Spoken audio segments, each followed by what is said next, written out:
Mr. Silent Channel. Please don't skip the ads, at paki-like naman, share at subscribe mo na rin, salamat. Kabanata 251 Kabanata 250 Kulog sa Araw. Ika-4 na update. Sa totoo lang, tumakbo palabas si Jingzi sa isang iglap, na talagang ikinagulat ni Chigulong.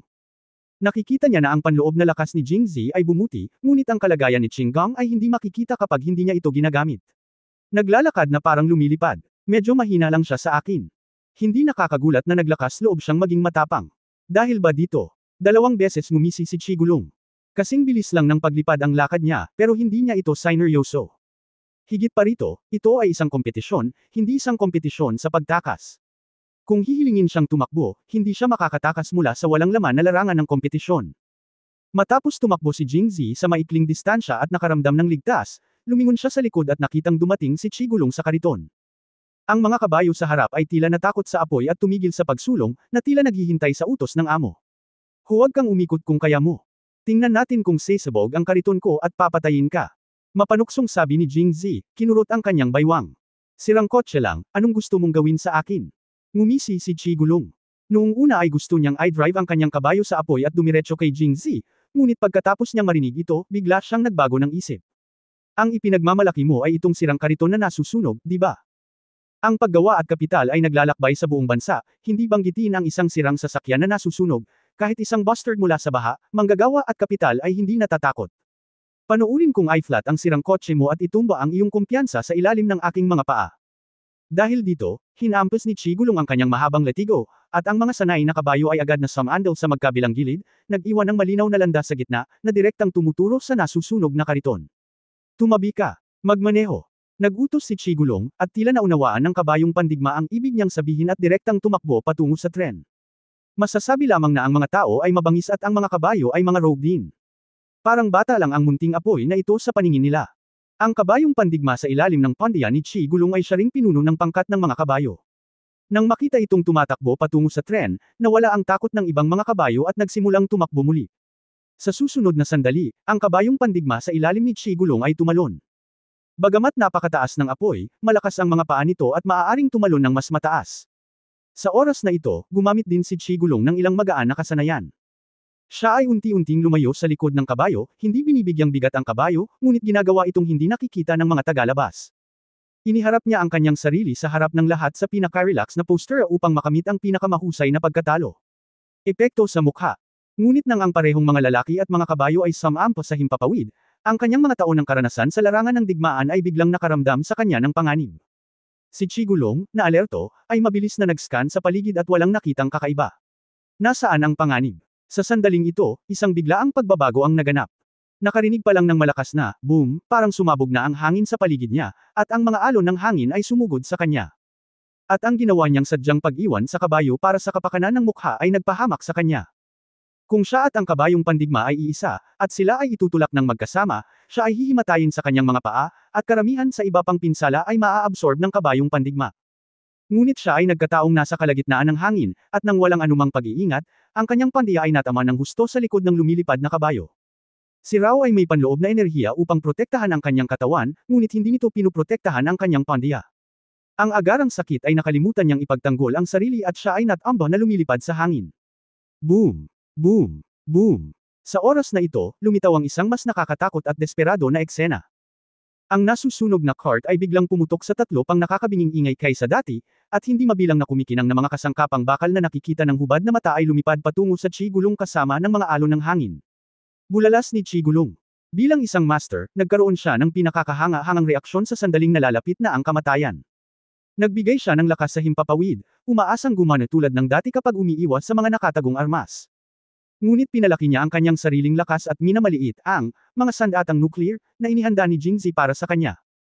Ang mga sandatang bakal na iyon ay tumakas mula sa lahat ng direksyon tulad ng isang marahas na bagyo na humaharang sa lahat ng direksyon kung saan siya nagpaplanong tumakas, na ginagawang imposibleng makatakas.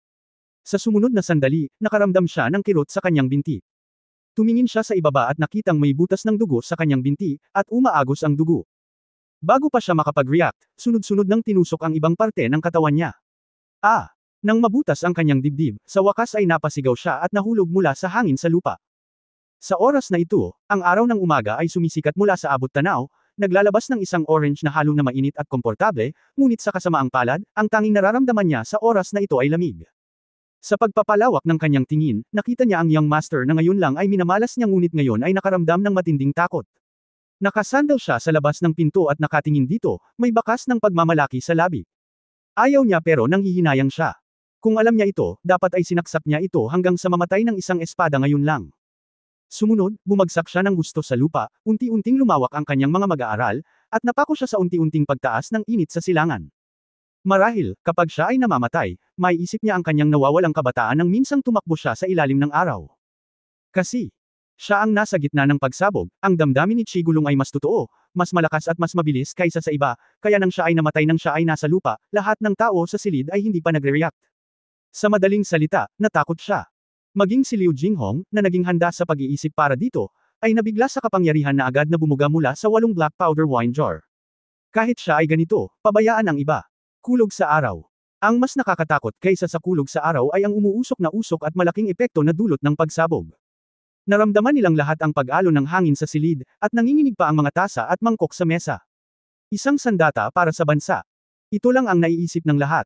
Nakatitig sila sa madugong gulo sa competition ground at walang imek. Si Qi Junguang ay lalong hindi nakayanan. Nasaksihan niya ng sarili niyang mga mata ang pagkamatay ng unang mandirigma ng Southern Qi. Halo-halong nararamdaman ng kanyang puso, ngunit higit sa mga iyon ay takot at pagduduwal, at hindi mapigilan ng kanyang mga kamay ang panginginig. Sa oras na ito, si Sui Shouyuren ang unang nagbukas ng pinto at lumabas.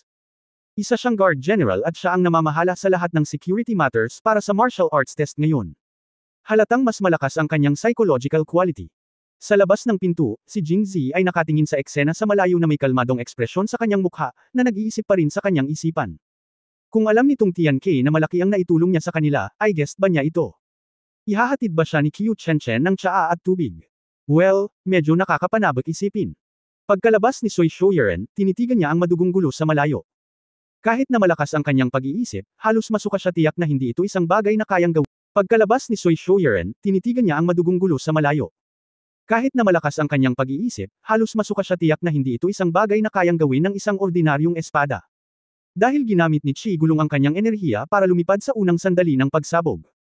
Bagamat namatay siya sa huli, pinatay lang siya ng kasangkapang bakal na itinusok sa pulbura, kaya medyo maganda ang hitsura ng kanyang kamatayan. Siyempre, ito ay mabuti dahil sa kaibahan. Halimbawa, ang kabayong pandigma sa ilalim ng kanyang pandiya. Dahil nasa unang eksena kami ng pagsabog, wala kahit isang buong katawan ang naiwan. Nagkalat ang iba't ibang parte sa lupa, at ang makapal na amoy ng dugo ay lumutang sa hangin, na nagpapasakit sa mga tao na maamoy ito. Kaya hindi akalain ni Sui Shouyuren na nasa mood pa rin si Jing Zi na isipin ang mga romantikong bagay sa oras na ito. Gatlang M. Kabanata 252 Gumuhit tayo, unang update. Master Jing. Ano ang sandata na ito? Saglit na tumayo si Sui Shouyuren sa labas, ngunit sa wakas ay hindi niya maiwasang magtanong ng may pagtataka. General Sui, pag-uusapan natin ito mamaya. Dapat mong bigyang pansin si Mr. Wu ngayon. Sabi ni Jing Zi, nakapout sa gilid at likod. Tumingin si Sui Shouyuren sa kanyang direksyon at nakita niya si Wu Xianyong na nakapikit at tumatakbo papunta dito. Parang hindi maganda ang pakiramdam ng ibabang bahagi ng katawan niya. Habang tumatakbo siya, humingi siya ng tulong, bilis.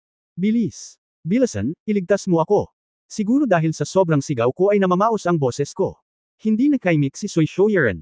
Dapat ay matagal nang nasugatan si Wu Xianyong, at mukhang nasugatan siya sa hindi maipaliwanag na bahagi. Gayunpaman, ngayon lang silang lahat ay nasa silid, kaya kahit sumigaw si Wu Xianyong, walang nakarinig sa kanya. Para kay Jing Zi. Sumulyap si Sui Shouyuren sa gilid at nakita niyang nakatingin siya kay Wu Xianyong na may mapaglarong tingin sa kanyang mga mata. Akala niya siguro matagal na niya itong narinig, pero ayaw niyang pakialaman siya. Sa pag-iisip tungkol dito, napakabait ni Jing Zi para hikayatin si Wu Xianyong na bumalik sa bahay.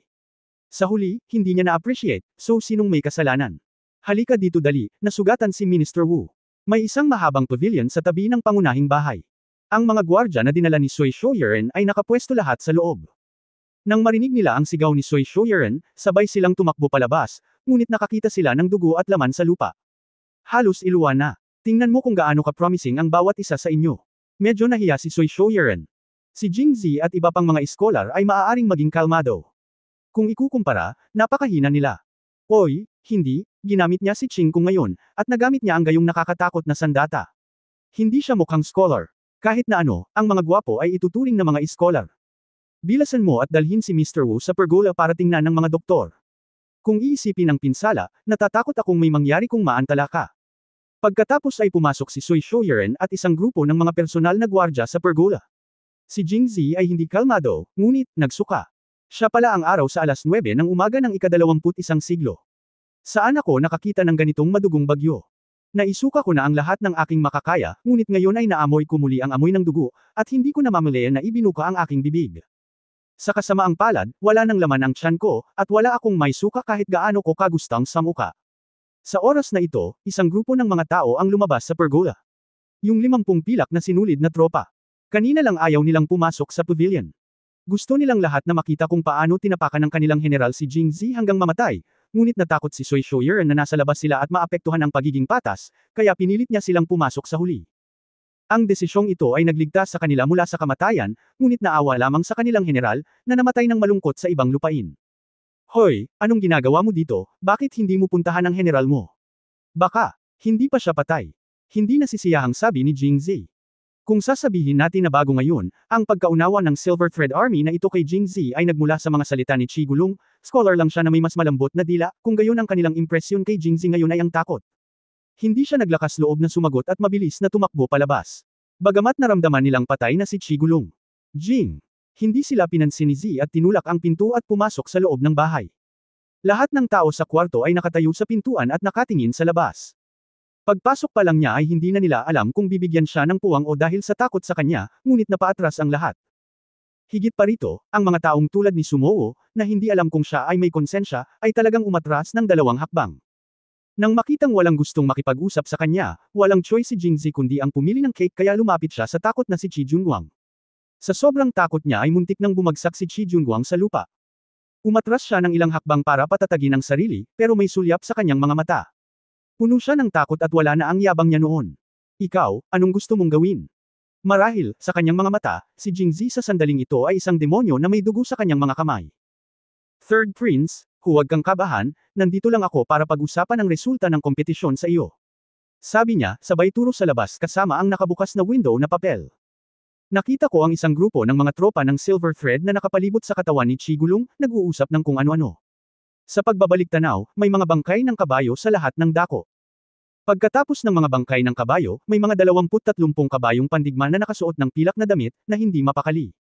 Lumalabas na ngayon lang masyadong concentrated ang lugar ng pagsabog, at ang pinakaapektado ay si Chi Gulong at ang kanyang kabayo, na sinundan ng mga kabayo sa malapit. Ang lahat ng mga paputok na firepower ay hinarang ng kanilang mga katawan, at ang mga pinakalabas ay naharang. 20 o 30 kabayo ay maayos.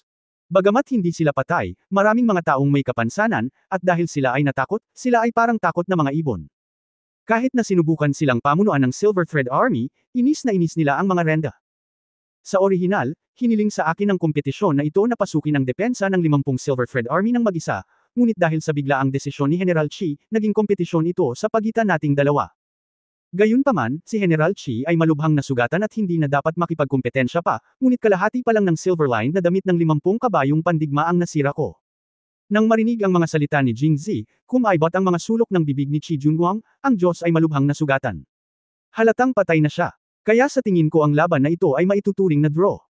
Ano ang iniisip ng ikatlong prinsipe? Hindi sumagot si Chi Junguang. Hindi ba nasiyahan ang ikatlong prinsipe sa resultang ito? Kung ganoon, makipagkompetensya muli tayo. Hindi. Nang marinig na muli siyang makikipagkompetensya, halos matakot ang tapang ni Chi Junguang, wala nang kompetisyon.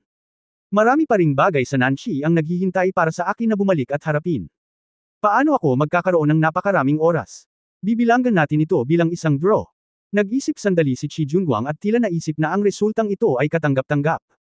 Matapos masaksihan si Jingzi pagkatapos gamitin ang pamamaraang ito, hindi na ako makapag-ipon ng lakas ng loob na harapin siya. Ang pangatlong prinsipe ay ayaw nang magpakasal. Umiling si Chi Junguang, wala na. Okay, kung gayon, gusto mo bang manatili ang ikatlong prinsipe sa Jingzhou ng ilang araw pa? Nabalitaan ko na ang ikatlong prinsipe ay bihasa sa lahat ng bagay, kabilang ang literatura, Daoist at martial arts. Marami pa rin ang hindi ko maintindihan sa larangan ng digmaan, at gusto ko lang itong talakayin sa ikatlong prinsipe. Hindi, alis na ako. Agad na tumayo ang takot na si Chi Junguang, aalis na ako ngayon nang walang alinlangan. Pagkatapos ay nagpaliwanag siya ng ilang salita kay Emperador An. Siya ay sobrang pagnanasa na kahit sina Su Muchen, Liu Jinghong at Zhou Xining ay hindi man lang nag-abalang tumingin muli at nagmamadaling tumakbo palabas. Ang mga tropa ng Yinlui sa labas ay dala ang katawan ni Qi Gulong. Bagamat mas mabuti ang pagkamatay ni Qi Gulong, natangay pa rin ang ilang bahagi ng kanyang katawan. Ang Silver Thread Army ay nagpupumilit na makilala mula sa madugong laman at dugo sa lupa kung alin ang tao at alin ang kabayo. Patay na ang general, ngunit hindi niya maiwang buo ang kanyang katawan. Pagkalabas ni Qi Junguang, nakita niyang hindi sila nagmamadaling umalis, ngunit may hinahanap. Sa sobrang galit niya ay sinumpa niya ang mga sundalo ng Yinlui. Nagkatinginan ang mga sundalong Yinlui at tumigil sa pagtingin. Itinayo nila ang naputol na katawan ni Qi Gulong at inihatid si Qi Junguang palabas ng hunting ground. Araw ay umakyat na sa kalangitan sa oras na ito, at ang sikat ng araw ay naunat sa kanilang mga anino ng napakatagal. Gatlang M. Kabanata 253 siya ay namamatay, pangalawang update. Uy, nagmamadaling umalis ang pangatlong prinsipe. Parang may importanteng bagay talaga. Natatakot akong mawala siya ng matagal. Hindi ko alam kung kailan ko ulit siya makakausap at makakausap. Talagang sayang, sayang. Nang makita ang ekspresyon ng panghihinayang ni Jingzi, lahat ay natahimik. Lahat tayo ay hindi tanga. Sino ba naman ang hindi makakakita na tumakas si Qi Junguang dahil natatakot siya sa kanya? Nag-sparring pa kami, yung iba takot na patayin niya. Si Bai Qingyuan, sa kabilang banda, dahil sa kanyang katandaan, lahat ay nagsisiksikan sa pintuan upang tumingin sa labas, at hindi siya makasiksik, kaya kailangan niyang umupo sa likuran ng hindi man lang tumitingin, naghihintay lamang ng balita ng pagpatay kay Jingzi. Sinong mag-aakala na pagkatapos ng ilang dagandong, si Jingzi ay hindi patay, ngunit si Qi Gulong ay patay na ikinagulat niya. Lihim niyang sinumpa si Qi Gulong bilang basura, ngunit sa parehong oras ay medyo maswerte siya. Tila nagamit na sa wakas ang mga salitang sinabi niya kay Emperor An dati. Nasaksihan ng iba ang ginawa ni Jingzi, at walang nang-ahas na sagutin ang tanong sa oras na ito, ngunit walang takot si Bai Qingyuan. Master Jing, huwag kang magsalita ng walang kaparirikan. Paano kung marinig ng Emperor ng Southern Qi ang tungkol sa kahihiyan ng ikatlong prinsipe ng Southern Qi sa iyong mga kamay, at itinaas ang kanyang mga tropa para salakayin ang Jingzhou? Master Jing, hindi ba niya iniisip ang kahihinatnan ng kanyang mga aksyon? Isipin mo, sabi ni Jingzi He na may seryosong mukha. Isipin mo. Hinay pa ni Bai Qingyuan ang kanyang balbas, kung gagawin mo, gaano ka katapangan na makipag-usap sa ikatlong prinsipe ng Nanqi ng ganoon? Alam mo, mas malakas si Nanqi kaysa Ang Guo. Dahil lang mas malakas ang iba, kailangan nating maging mas mababa sa kanila. Sumulyap si Jingzi He kay Bai Qingyuan at mapanghamak na sinabi, may kasabihan sa ating bayan na ang ganitong uri ng mga tao ay tinatawag na mga lumuluhod na tao. Hindi nakakatakot ang maging mahina, ngunit kapag baluktot na ang puwit, mahirap na muling matigas. Ito ay malambot, mahirap, ano ang problema sa iyong puwit? Si Bai Qingyuan ay napakahinala sa sandaling ito na si Jingzi ay sadyang nagsasabi ng kakaiba. Kamahalan. Si Bai Qingyuan ay hindi kalaban ni Jingzi, kaya maaari lamang siyang humingi ng tulong kay Emperor An. Gayunpaman, naiinip na tumingin sa kanya si Emperor An at sinabing, Mr. Bai, tama si Jingzi, malakas ang pambansang kapangyarihan ng Southern Qi, ngunit umaasa tayo sa ating bakit dapat ako mas maikli kaysa sa kanila. Kamahalan, kung talagang umatake si Nanqi, hindi magiging problema ang maging mas maikli. Malamig na sabi ni Bai Qingyuan. Tahimik si Andy, nakangiti ng mapait sa kanyang puso. Ito ang kasalukuyang sitwasyon sa Ang Guo. Ang hari ay hindi ang hari, at ang mga ministro ay hindi ang mga ministro. Ang kapangyarihan ni Ang Guo ay nagkalat, at maraming ministro ang may hawak na tunay na kapangyarihan at pinaghihigpitan ang isa't isa. Mapapanatili lamang ni Emperor An ang kapayapaan sa korte sa pamamagitan ng pagiging masunurin. Kung hindi, kung aatakihin ng anumang bansa ang Jingzhou, maaaring masira ang Ang Guo. Kaya naman napakahirap tanggihan ni Qi Junguang nang dumating siya para mag-propose ng kasal. Ngunit pagkatapos na makita ang pagganap ni Jingzi ngayon, bigla siyang hindi natakot, at ang tanging naisip niya ay panatilihin si Jingzi sa kanyang tabi. Lalong baluktot ang puwitan ni Tei Fu Bai. Hindi nasisiyahang tumingin si Jingzi sa maliit na matandang lalaki. Ang kadalasang pinakaayaw niya ay ang ganitong uri ng asong pastol na nagpapalaki ng ambisyon ng ibang tao at sumisira sa kanyang sariling prestihiyo. Tila lahat ng nasa labas ay mas mahusay silang lahat kaysa sa bahay. Ngunit ang iba ay hindi itinuturing siyang isang aso. Kapag bumisita ang mga kaibigan, hinahain sila ng matapang na alak. Kapag ang mga kaaway ay dumating upang sumalakay, kumulog mula sa langit. Sinabi ito ni Jingzi, at saglit na natahimik ang bulwagan. Pagkatapos si Lord Protector Yu Sheng ay sumigaw muna ng, hello. Bai, bakit habang tumatanda ka nababawasan ang lakas ng loob mo? Pakinggan mo yang sinabi ni Mr. Jing, nangingibabaw yan. Hindi mo nga kayang ikumpara sa mga kabataan, hindi ka takatakang hindi ka magkakaanak. Ang mukha ni Bai Qingyuan ay naging pula at pagkatapos ay naging puti, at lumabas ang mga ugat sa kanyang leeg, Yu, matagal na akong nagtitiis sa iyo. Sabihin mo lang kung ano ang sasabihin mo. Ano ang ibig mong sabihin na hindi ako magkakaanak araw-araw? Pero, hindi mo talaga kayang manganak ng bata. Napabuntong hininga si Bai Qingyuan at paulit-ulit na sinasabi sa kanyang sarili sa kanyang puso, hindi mo siya matatalo, mabubugbog ka niya hanggang sa mamatay, at sa wakas ay kumalma. Kamahalan, iniisip ko rin ang magandang plano ng Angwo. Alam ko. Tumanggo si Emperor An, ngunit sa pagkakataong ito si Bai Aiking ay labis na nag-aalala. Natatakot ako na hindi na muling maglalakas loob si Nanchi na isipin ang tungkol sa Angwo. Tama pa rin ang sinabi ni Jingzi. Ang mga kaibigan at kaaway ay dapat na tretuhin ng iba. Kamahalan. Bakit ganito?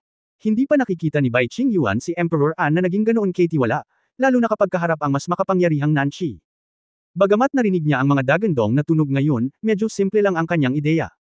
Akala niya ay kumuha si Jingzi ng 8 garapon ng matapang na alak. Kung nag-apoy agad, malamang na sumabog dahil sa heat expansion, di ba?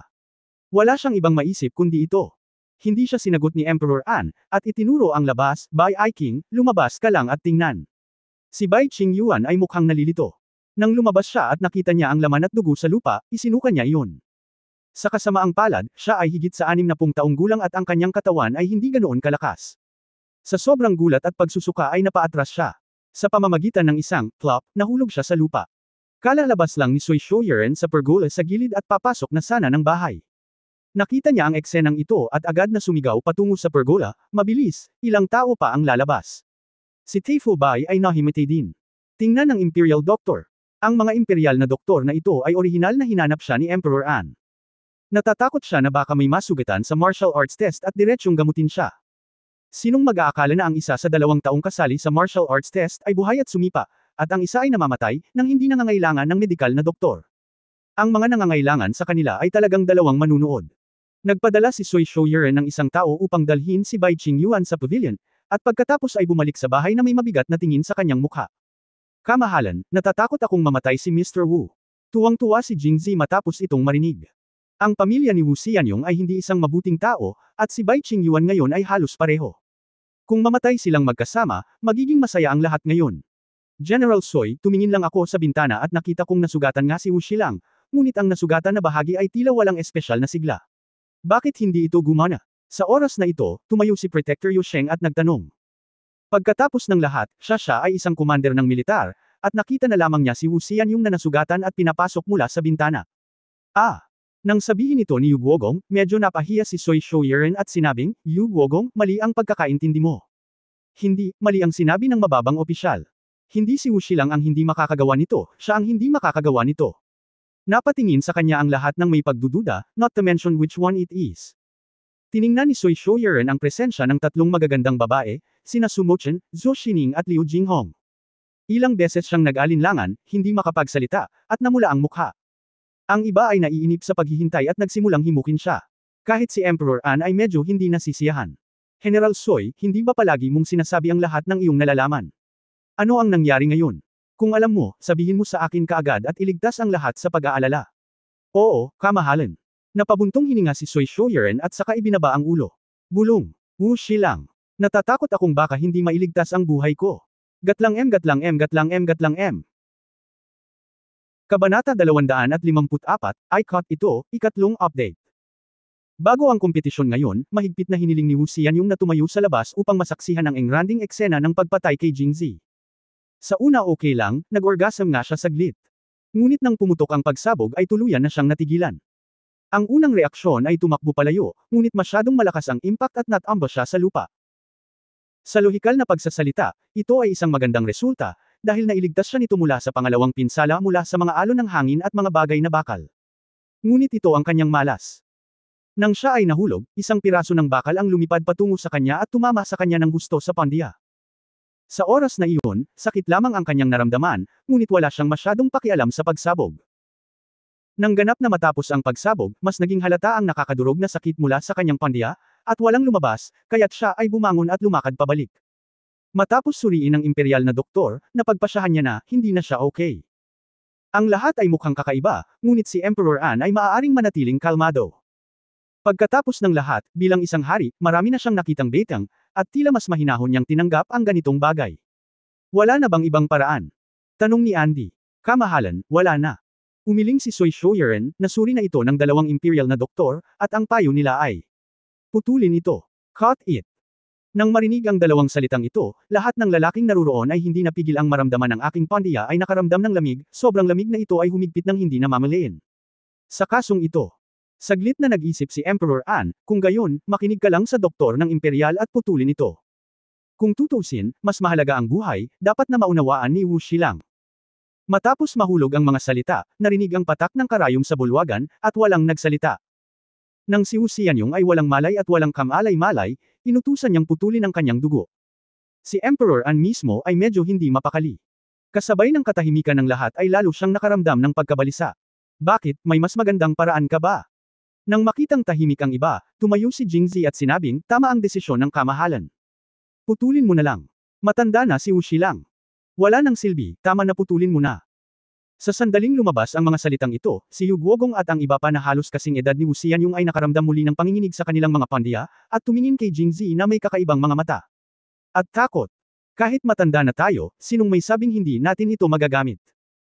Nang marinig ang mga salita ni Jingzi, sa wakas ay naaliw si Emperor An at tumingin kay Jingzi ng lubos. Okay, dahil kahit si Jingzi ang nagsabi, putulin natin.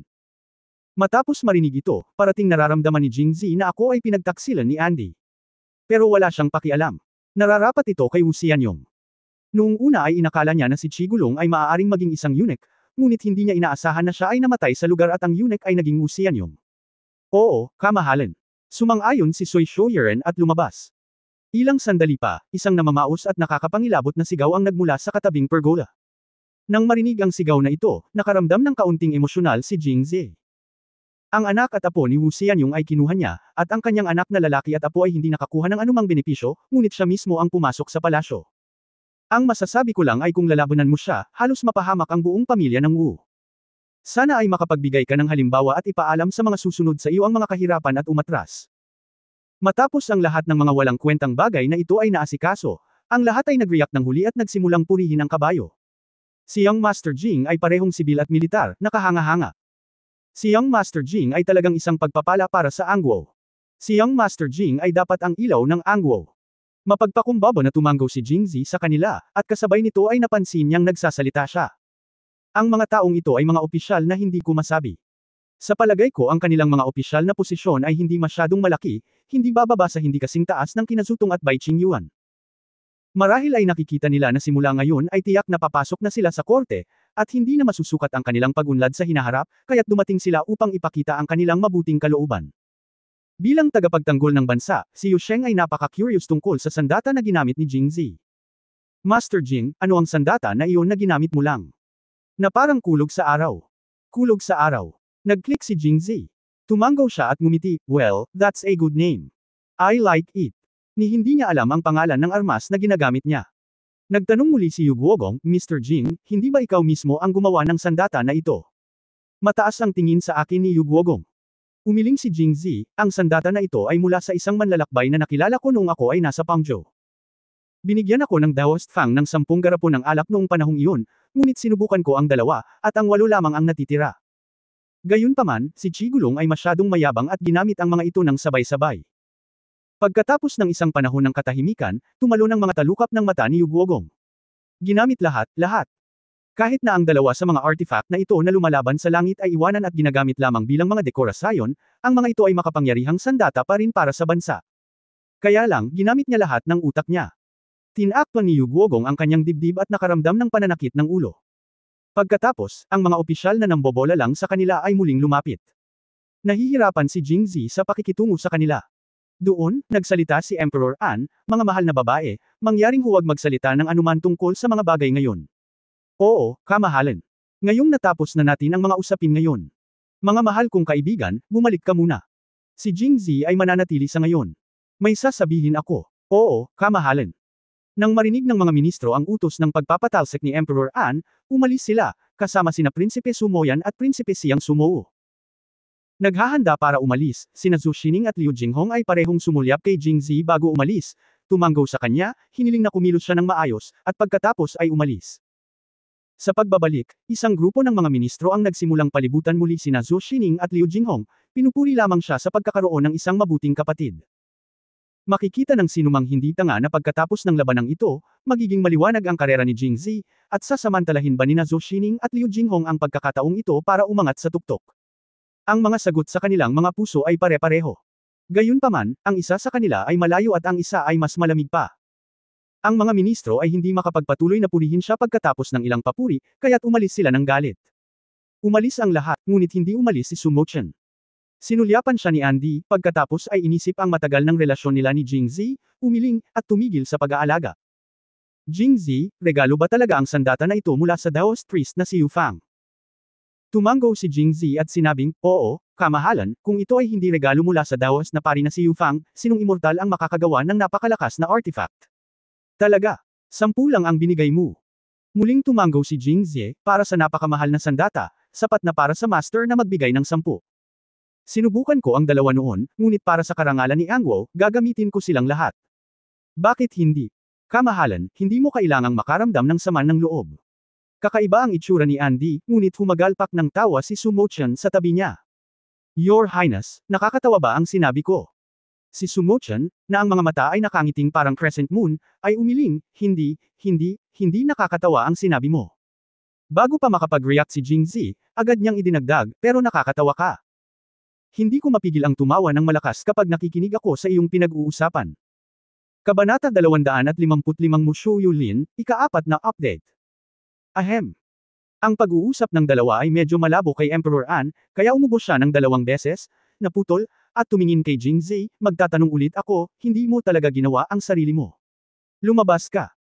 Pumalakpak si Jingzi sa kanyang dibdib at nanumpa, kamahalan, maaari kong isumpa ang kalusugan ni Master Wu na kung magsisinungaling ako, si Master Wu ay mahihirapan sa pagkakataong ito. Natigilan sandali si Emperor An, at sa wakas ay hindi pa rin nakapagpigil at nagtanong, nanumpa ka, bakit mo ipinadala ito kay Wu Shilang?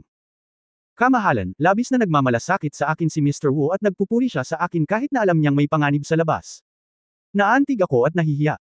Nang malaman kong nasugatan si Lord Wu, halo-halo ang pakiramdam ko, kaya sinadya kong sumumpa na pagkatapos ng lahat, hindi ako nagsisinungaling, at tiyak na gagaling si Lord Wu. Si Su Mochen, na kilalang kilala si Jingzi, ay muling tumawa ng malakas.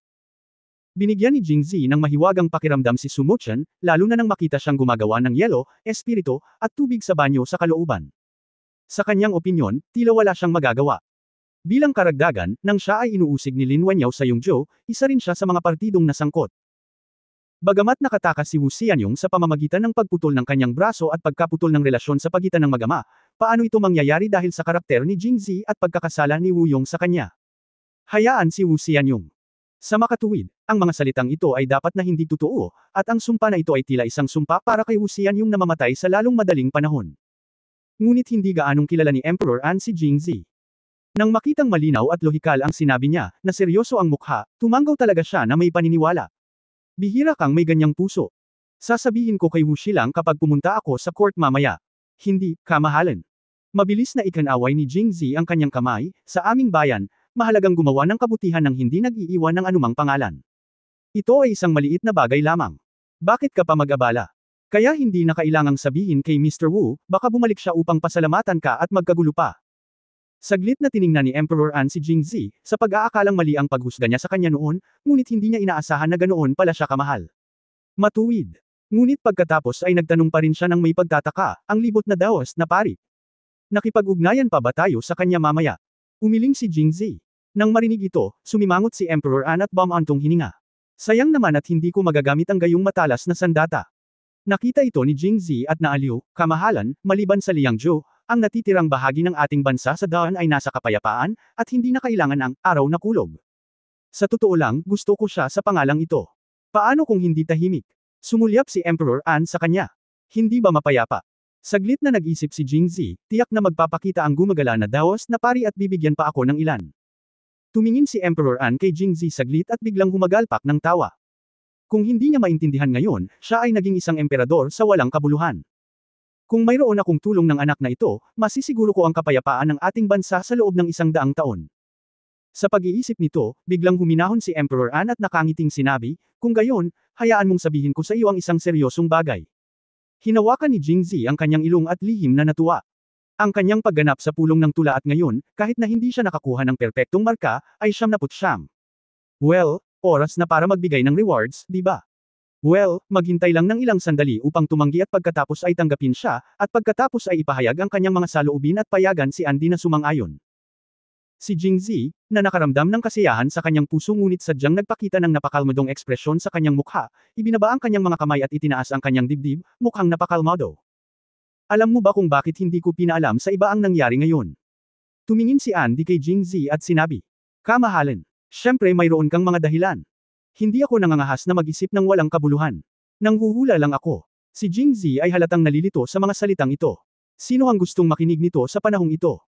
Ang mahalaga sa kanya ay kung magkakaroon ng gantimpala, at kung anong uri ng gantimpala ang matatanggap niya. Sa paghihintay ng mahabang panahon ay nahubad na ang kanyang pantalon, at sinasabi mo sa akin ito. Medyo disappointed. Maaari mo ring sabihin sa akin, tama ka, bibigyan kita ng gantimpala. Sa sandaling marinig niya ang tungkol sa gantimpala, agad na naging interesado si Jingzi at nagkunwaring bamulong, sasabihin sa kasabihan, kung ang isang puno ay maganda sa kagubatan, sisirain ito ng hangin. Kamahalan, sinasabi mo ba na gusto mo akong protektahan? Napakagandang puno sa kagubatan, sisirain ito ng hangin. Tumingin si Emperor An kay Jingzi nang may pagpapahalaga at nagpatuloy. Ang ikatlong prinsipe ng Southern Qi ay natalo ngayon. Para sa kapakanan ng mukha, tiyak na hindi niya isapubliko ang mga kaganapan ngayon sa Southern Qi.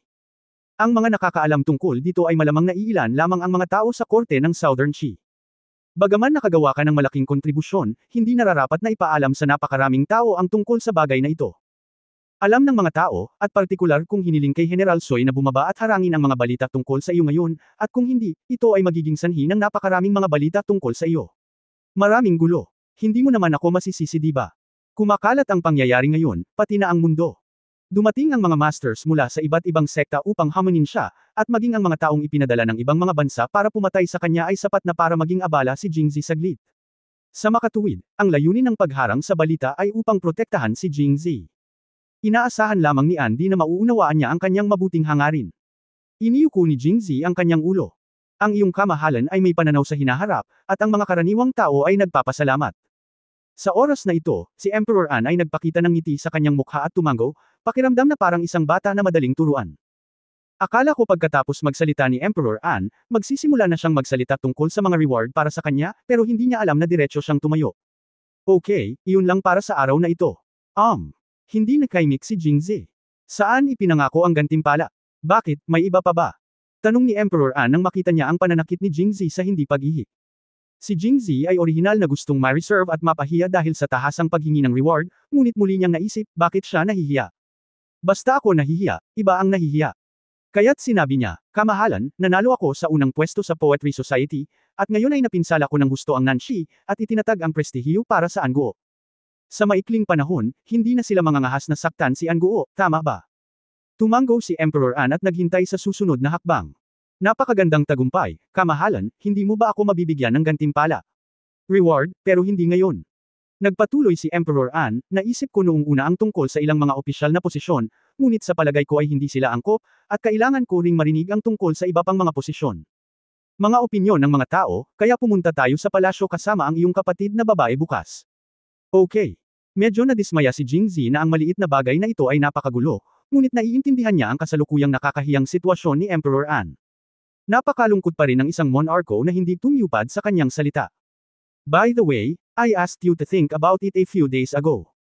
Naisip mo na ba kung anong opisyal na posisyon ang gusto mo? Kaya sinabi ni Jingzi kay Emperor An ang tungkol sa kanyang ideya. Matapos marinig ito, nagliwanag ang mga mata ni Emperor An at siya ay namangha. Ikaw ba ang nakagawa ng lahat ng ito ng mag-isa? Tumango si Jingzi. Kung gayon, anong ranggo sa tingin mo ang angkop para sa opisyal na titulong ito? Medyo walang kahihiyang sinabi ni Jingzi sa pagkakataong ito, dapat isaalang-alang ito ng iyong kamahalan. Siyempre, mas malaki ang mabuti, wala akong pagtutol. Natatakot akong magkakaroon ng maraming pagtutol sa korte bukas. Dapat mong tandaan na sabihin sa akin. Pagkatapos magpaliwanag ng ilang salita sa kanya, madalas na tumango si Jingzi pagkatapos makinig. Kabanata 257, handa ka na ba? Ikalawang update. Okay ka lang ba? Okay. Pupunta ka na naman. Hindi darating. Paano sa ibang pagkakataon? Huwag mong banggitin. Kapatid kita, pakiusap bitawan mo ako. Hindi ko na mauulit, hindi ko na mapigilan. Buong pagmamalaking sumulyap si Sumochan, pagkatapos ay inalis ang kanyang kamay mula sa namumula na at lila na hita ni Jingzi, at pagkatapos ay nakangiting sinabi, huwag na. Tawagin mo akong ate, marami kang magagandang kapatid, paano ko maihahambing sa kanila? Nag-isip sandali si Jingzi, pagkatapos ay seryosong tumango, well, tama ka, hindi talaga kita matatawag na ate. Marami pa, at may plano na si Jingzi na gawin silang lahat bilang magkapatid na pag-ibig, kaya hindi angkop na magdagdag ng isa pang kapatid na prinsesa sa ngayon. Matapos marinig ito, nagbago ang mukha ni Sumochan, at muling itinaas ang kamay na kakababa niya. Sa tingin ko gusto mong bumalik. Sabi niya at itinaas ang pantalon ni Jingzi. Pagkaraan ng ilang sandali, ang mga mata ni Jingzi ay walang laman at mapurol, at iniisip niya ang isang tanong sa kanyang isipan, bakit ang isang maliit at magiliw na batang babae ay kumukurot ng mga tao? Bakit sobrang sakit? Pupunta ka na naman. Paulit-ulit na iwinagayway ni Jingzi ang kanyang mga kamay at mahinang nagsabi, nagkamali ako, ikaw ang aking kapatid na prinsesa, mangyaring iligtas ang aking kapatid. Nagtaas baba si Sumochan at mayabang nangumuso. Pagkatapos ay sinabi niya, hoy, araw-araw akong na-stalk sa palasyo kani-kanina lamang. Sa wakas ay lalabas na ako at kailangan kong bumalik ng mabilis. Ang boring. Lumabas ka na lang at maglaro. Walang ingat na sabi ni Jingzi. Mabuti sana kung makakalabas talaga ako. Kinagat ni Sumochan ang kanyang mga labi at sinabi. Lumalabas na si Sumochan ay napakalaya at madali, at si Emperor An ay matapang din at pinahintulutan sila ni Gueji na lumabas ng lungsod, ngunit kailangan nilang magpadala ng isang tao upang magbantay sa kanila at bumalik sa palasyo sa tinukoy na oras. Ngunit noong nakaraang pagkakataon, nagkaroon ng biglaang ideya si Sumochan at palihim na pinaalis ang mga personal na gwardya na palihim na nagpo-protekta sa kanila. Tumakas din siya sa Yongzhou at nanatili doon ng isang buwan. Kung hindi siya nakatagpo ng panganib at nagpadala ng mensahe mula kay Feige, hindi malalaman ni Emperor An ang tungkol dito. Nasa Yongzhou siya. Nang maglaon, ipinatawag siya ni Emperor An sa palasyo sa pangalan ng kasal ni Qi Junhuang, at inutusan siyang huwag nang umalis muli sa palasyo. Kaya sa panahong ito, miserable pa rin si Sumochan. Nang marinig ito, ibinuko ni Jingzi ang kanyang mga kamay at sinabing wala na siyang magagawa. Ito ay isang utos na ibinigay mismo ni Emperor An.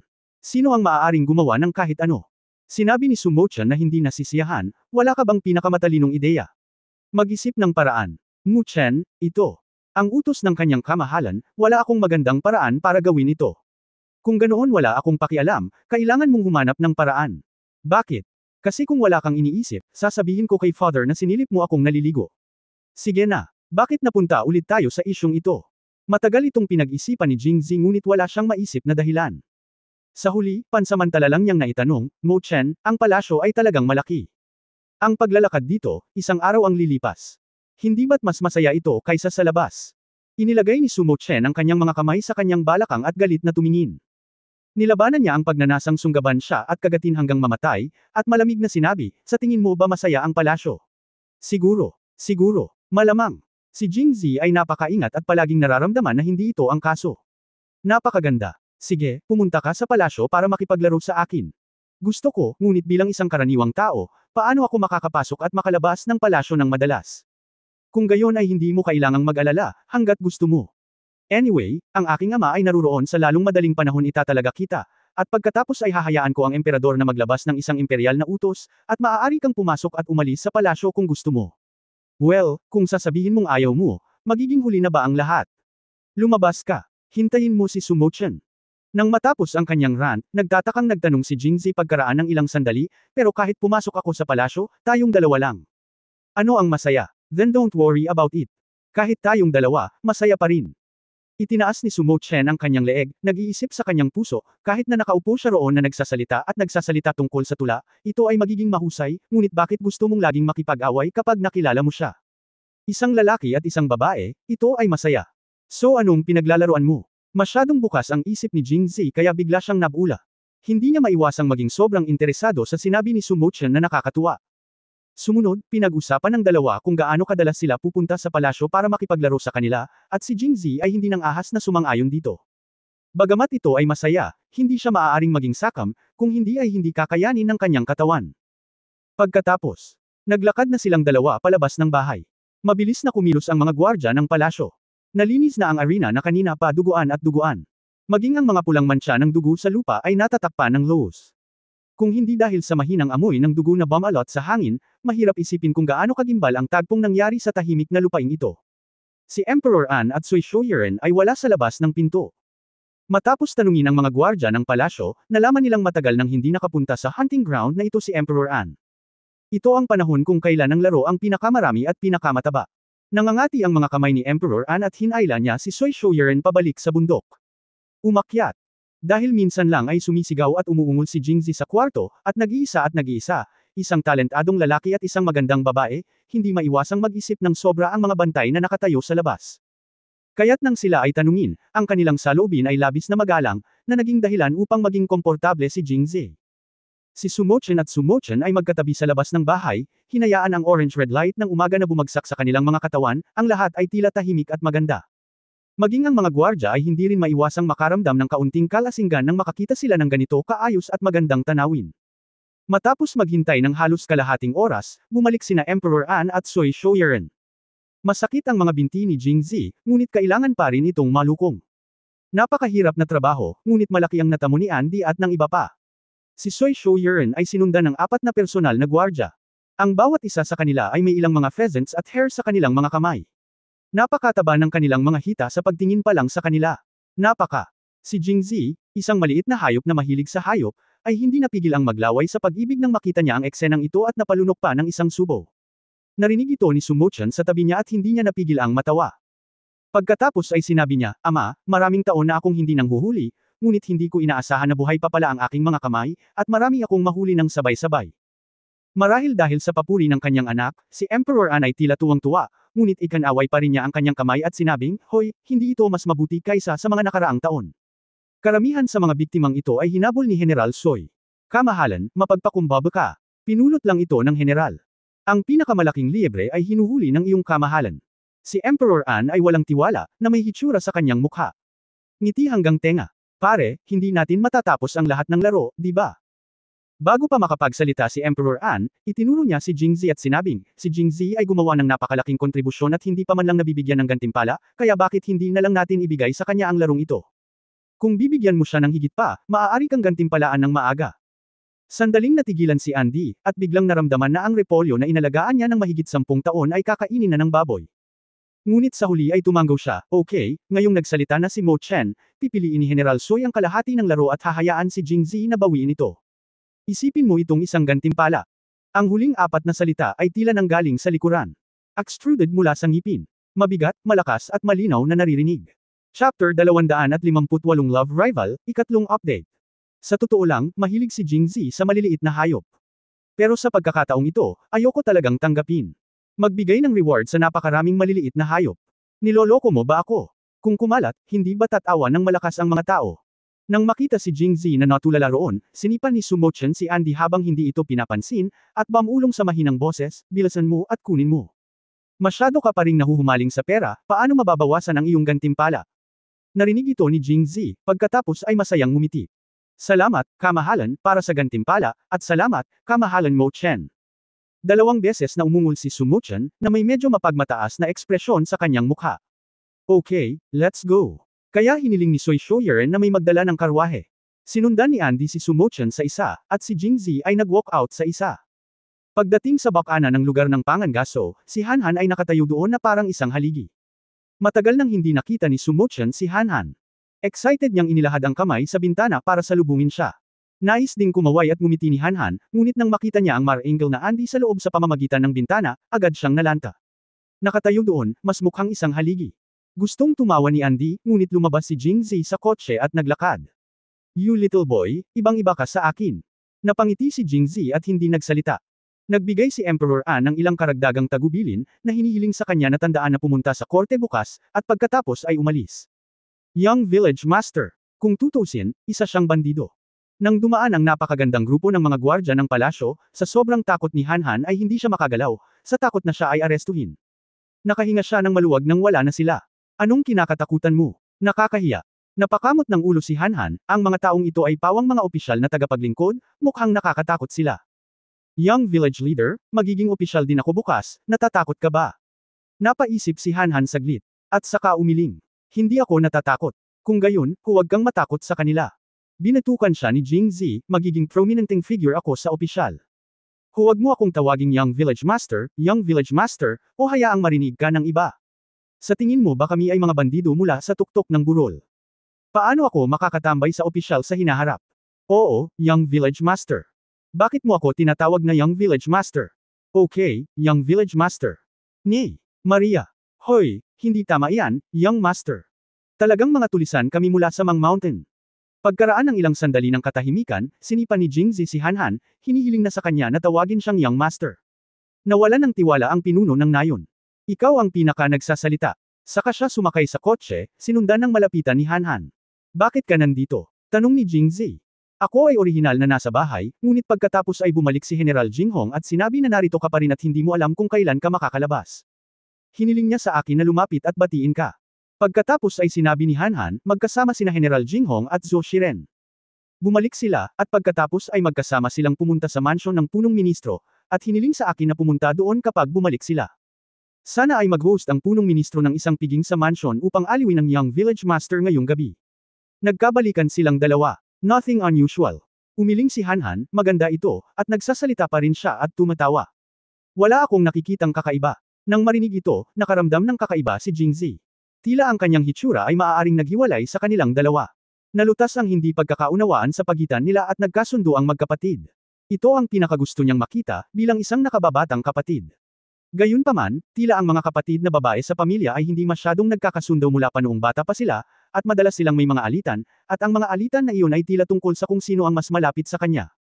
Batang pinuno ng nayon, dumiretso tayo sa mansyon ng punong ministro. Well, ayos lang. Tiningnan ni Jingzi ang laro sa kotse at nakangiting sinabi, noong huling pagpunta ko roon, wala sa bahay si Prime Minister Zhu, at natapon ang mga regalo. Ngayon, meron lang akong larong ito.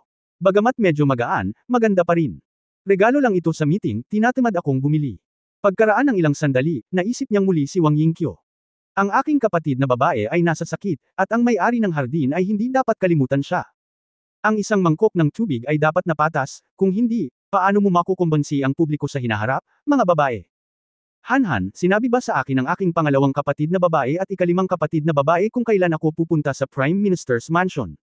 Saglit na nag-isip si Hanhan, pagkatapos ay umiling at sinabi, hindi alam ni General Jinghong kung kailan ka lalabas, at sinabi niya na ang kamahalan ay matagal nang wala rito. Nakarating na ako sa Royal Hunting Ground, at baka ipagpatuloy kita sa pangangaso. Hindi ito magiging maaga, baka hanggang hapon na lang. Hintayin mo lang ako. Natuwa si Jingzi nang marinig niya ito. Kung gayon, hindi na natin kailangang magmadaling bumalik. Maaari tayong pumunta doon sa hapon at maghapunan. Oh! Sumagot si Hanhan, at pagkatapos ay nagtanong ng may pagtataka, Young Village Master, diretso tayong umuwi sa halip na pumunta sa Prime Minister's Mansion. Hanhan. 2 araw pa lang nakatira sa pamilya Jing, pero may nararamdaman na ngayon si Hanhan para sa pamilya Jing. Ang parehong kahulugan ng pagkakakilanlan bilang Mangshan. Kung hindi ka bumalik, pumunta sa Waxian Garden. Nakangiting sabi ni Jingzi, ngunit kaagad na nagbabala, nga pala, kapag pumunta ako sa Prime Minister's Mansion sa hapon, kung tatanungin ng 2 kong kapatid na babae, sabihin mo lang na nag-aaksaya ako ng oras sa pangangaso sa larong ito kasama ang kanyang kamahalan. Masyadong mahaba, kalalabas ko lang, huwag mong hayaang madulash, kung hindi, gusto kong gumanda ka. Siya. Walang muwang na tumango, pagkatapos ay itinaas ang kanyang ulo at nagtanong, Young Village Master, isa lang akong magaspang na tao, hindi mo na kailangang magpaganda sa akin. Nagbigay si Andy ng kabuuang 4 na pheasants at 4 na hares, na lahat ay napakataba. Bilang isang maliit na mahilig sa hayop na hindi makaligtaan ng pagkain, nagustuhan sila ni Jingzi sa unang tingin.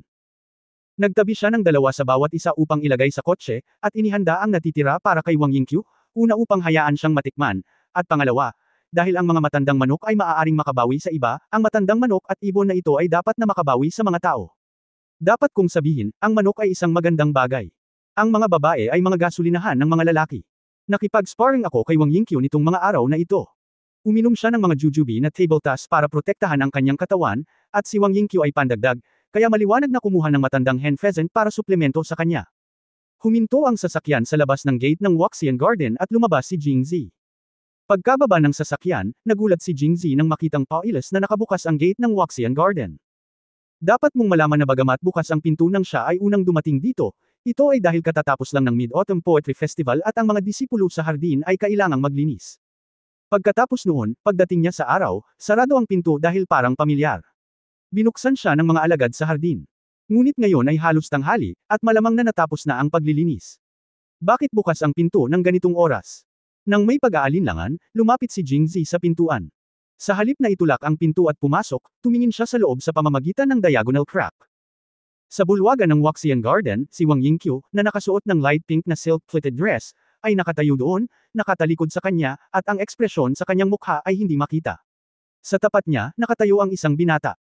Nakasuot siya ng cotton robe na kulay crescent na may magagandang pattern na may birda na asol na sutla. Mayroon siyang gintong silk spider pattern belt na may parehong kulay sa paligid ng kanyang baywang. Ang kanyang itim na buhok ay nakatali at naayos na may jade gilt gold crown. Ang kanyang balingkinitang katawan ay tuwid at tuwid. Dahil medyo malayo siya, hindi niya makita ng malinaw ang partikular na anyo ng lalaki, ngunit may ilang mga katangian na naglalabas mula sa kanya ay nagparamdam pa rin sa kanya na mapanganib. Karibal ng pag-ibig. Sumimangot si Jingzi at napaisip sa sarili. Kabanata 259 na pagpunta sa Jingxi, unang update. Ibinigay ni Jingzi ang pheasant sa kanyang kamay kay Hanhan, habang nakadiin siya sa pinto at nakikinig ng mabuti sa pag-uusap ng dalawang tao sa silid. Sa mesa sa harap nilang dalawa sa bulwagan ay may magagandang nakabalot na mga kahon ng regalo. Sa pagkakataong ito, lumabas ang masiglang boses ng lalaki. Senior sister, ito ang sikat na Osmondos cake sa Roshow. Ito ay gawa sa masarap na Osmondos na kakapili lang kanina. Senior sister, ito ang magandang Wonwo Cloud brocade na ginawa ng Jojie Cloth Shop sa Roshow. Ito ay mahalaga. Napakahusay, narinig ko na iilan lamang ang maaaring gawin bawat taon, at karamihan sa kanila ay ipinapadala sa palasyo. Ate, ito ang pinakabagong Rouge Goek sa aming pavilion. Ginagamit din ito ng lahat ng senior sister sa pavilion. Ang ganda ng effect. Itinuro ng binata ang mga kahon ng regalo sa mesa at seryosong ipinakilala ang mga ito. Nakaramdam ng krisis si Jingzi sa labas ng pinto si Wori, na handang magtrabaho ng gusto, ay napakalakas. Kaaway. Pero sa tinawag niyang Wang Yingqiu, parang taga-Waxian Pavilion din siya. Habang nag-iisip si Jingzi, narinig din ang boses ni Wang Yingqiu. Maraming salamat, Kuya Junior. Sobrang flattered si senior sister. Kahit na ang mga salita ay magalang at ang tono ay mainit, mayroong isang pahiwatig ng lamig na maaaring itaboy ang mga tao sa libu-libong milya ang layo. Hindi ito narinig ng lalaki, ikinaway niya ang kanyang kamay at nakangiting sinabi, kung hindi tayo nagsasalita ng parehong wika bilang isang pamilya, ang paggawa ng mga bagay na ito para sa nakatatandang kapatid na babae ang dapat kong gawin. Hanggat nagustuhan ito ng nakatatandang kapatid na babae, huwag pag-usapan ang mga bagay na ito, kahit na ito ay libu-libong beses na mas mahalaga, ipapadala ko rin ito kay senior sister. Napailing si Jingzi sa labas ng pinto matapos itong marinig. Isang malakas na kaaway, talagang isang malakas na kaaway. Bagamat ang usapang pag-ibig na ito ay medyo makalupang at may pahiwatig ng pagpapakitang gilas, malamang na napakahirap para sa isang ordinaryong babae na labanan. Ngunit, si Wang Yingqiu ay hindi isang ordinaryong babae. Ang sunod kong narinig ay ang pagtanggi niya. Pinapahalagahan ni Sister Yu ang iyong kabaitan, ngunit hindi ko matatanggap ang gayong mahalagang regalo. Bakit hindi? Nag-aalalang sabi ng lalaki. Ordinaryong relasyon lang kami ng senior at junior brothers. Kung ang junior brother na si Yu ay magbibigay ng ganoong kagandang regalo sa bawat senior o junior sister sa sect, hindi ba masyadong mahal para kay junior brother Yu? Tulala ang lalaki. Sa panahon ng pahinga, nagpatuloy si Wang Yingqiu, bukod dito, hindi ko ito masisimulan. Kung tatanggapin ko ang Reg Along ito ngayon, at kung pupunta si junior brother Yu sa pavilion ng ibang tao nang hindi naghahanda ng napakagandang regalo, sisisihin ka ng iba dahil pinapaborin mo ang isa't isa. Sinabi ito ni Wang Yingqiu. Pagpapaliwanag, hindi nagpakita ng galit ang lalaki, ngunit nakangiting sinabi, Senior sister, huwag kang masyadong mag-isip. Ito ang personal kong nararamdaman para sa senior sister. Senior sister, hindi mo kailangang pakialaman ang iniisip ng iba. At saka, naaawa ako sa senior sister. Sa susunod na sandali, ang lalaking hitalagang humakbang pasulong at 2 hakbang lang ang layo kay Wang Yingqiu, na mas naging emosyonal sa kanya. Ngunit si Wang Yingqiu ay tila naiini sa kanyang pag-uugali, umatras ng isang malaking hakbang, at malamig na sinabi, Junior Kuya Yu, ang relasyon natin ay isang ordinaryong relasyon lamang sa pagitan ng senior sister at junior brother. Para sa mga hindi sinasadya, mas mabuting itigil ko na ang pag-uusap tungkol dito, mas magiging kahihiyan ito para sa akin. Hindi nakakahiya, hindi nakakahiya. Kitang-kita ang ugali ni Wang Yingqiu, ngunit hindi alam ng lalaki kung talagang tanga siya o nagpapanggap na tanga, hindi niya lang maintindihan. May nararamdaman na ako kay senior sister, bakit ako mahihiya? Nang makita ni Wang Yingqiu na pumikit ang kanyang mga labi at nananatiling tahimik, nagpatuloy ang lalaki, gaano kabait ang nakatatandang kapatid na babae noong siya ay naninirahan sa Roshow. Sa bandang huli, pumupunta siya rito at nanatili roon araw-araw. Ano ang silbi ng pagkakaroon ng ganoong immortal na hardin? Labis ang pagkabalisa ng aking nakababatang kapatid nang makita niya ito. Kamakailan, binanggit pa niya sa mga elder ng kanyang pamilya na dapat niyang hayaang bumalik sa Roshow ang kapatid na babae. Hindi. Biglang narinig ito ni Wang Yingqiu, na orihinal na walang malasakit. Naging balisa siya, salamat, Junior Brother Yu, sa iyong kabaitan, ngunit ayaw ko pa rin.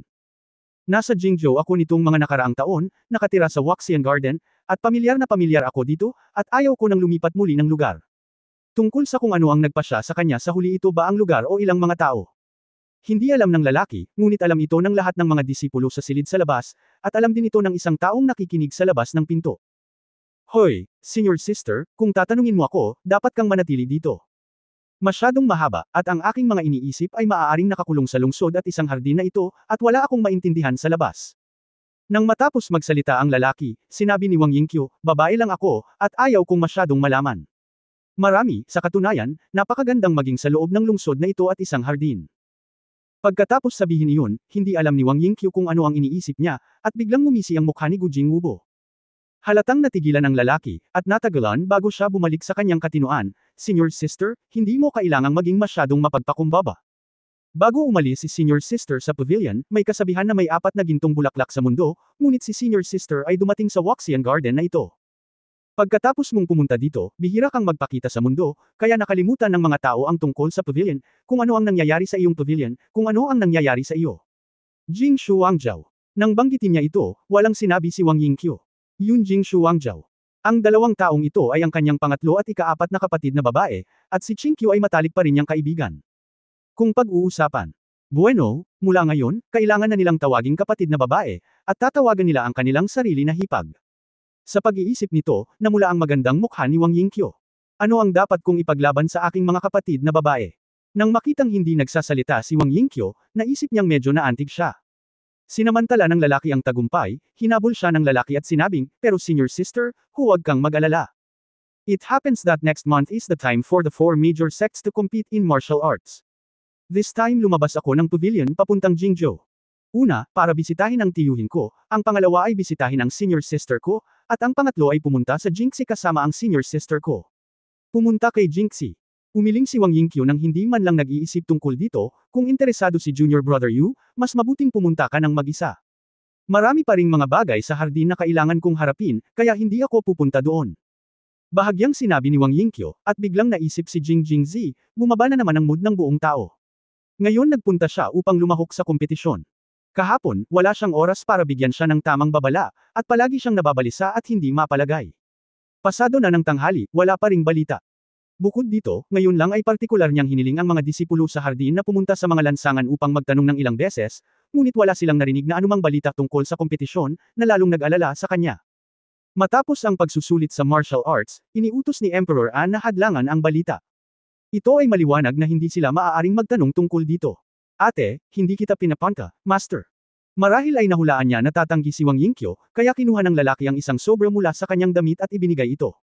Kinuha ito ni Wang Yingqiu at binuksan, binasa muli at iniligpit muli, lalo pang nagsalubong ang kanyang mga kilay. Naiintindihan ko. Natural na pupunta ako sa Jingxi pagdating ng panahon. Junior brother Yu, bumalik ka na. Pagkatapos sabihin iyon, umakyat si Wang Yingqiu nang hindi man lang lumilingon. Hey, senior sister. Tumingin ang lalaki sa mapagpasyang likod ni Wang Yingqiu, medyo natigilan. Sakit ng ulo ko. Kailangan kong magpahinga sandali. Junior Kuya Yu, hindi ko ibibigay. Kabanata 260, isang binti, ikalawang update. Matapos manood ng palabas sa labas ng mahabang panahon, sa wakas ay naisip ito ni Jingzi.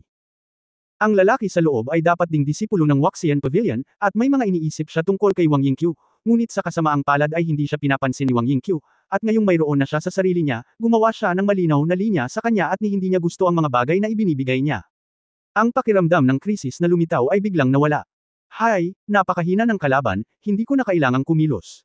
Sa pag-iisip na ito, itinulak ni Jingzi ang pinto at pumasok ng walang pag-aalinlangan. Nang marinig ang paggalaw, tumingin ang binata, at nang makita ng mga babaeng disipulo sa hardin na ito ay si Jingzi, ngumiti din sila. Master Jing, nandito ka na. Nang marinig ito ay hindi maganda ang mukha ng binata. Kung tutuusin, miyembro rin siya ng Waxian Pavilion, at isa siya sa mga disipulo sa mga hardin na ito. Ngunit nang siya ay dumating ngayon, paano makikitungo sa taong nasa harap niya ng ganoong kasiglahan? Agad na bumaba ang mukha niya. Ang mas lalong naging uncomfortable sa kanya ay ang hitsura ni Jingzi. Not to mention you are good looking, at nakasuot ka rin ng ganyang kabobohan, 3 piraso sa loob at 3 sa labas. Ikakasal ka na ba? Noon pa man ay lubos siyang kumpiyansa sa kanyang hitsura, ngunit bigla siyang nakaramdam ng kaunting hiya sa kanyang sarili. Talagang nahihirapan siyang ikumpara sa iba, at kailangan niyang itapon ang mga kalakal kapag nagkukumpara ng mga kalakal. Nakakunot ang kanyang mga kilay, na para bang kaharap ang isang mabigat na kalaban. Habang pinagmamasdan ng lalaki si Jingzi, pinagmamasdan din ni Jingzi ang bawat kilos niya.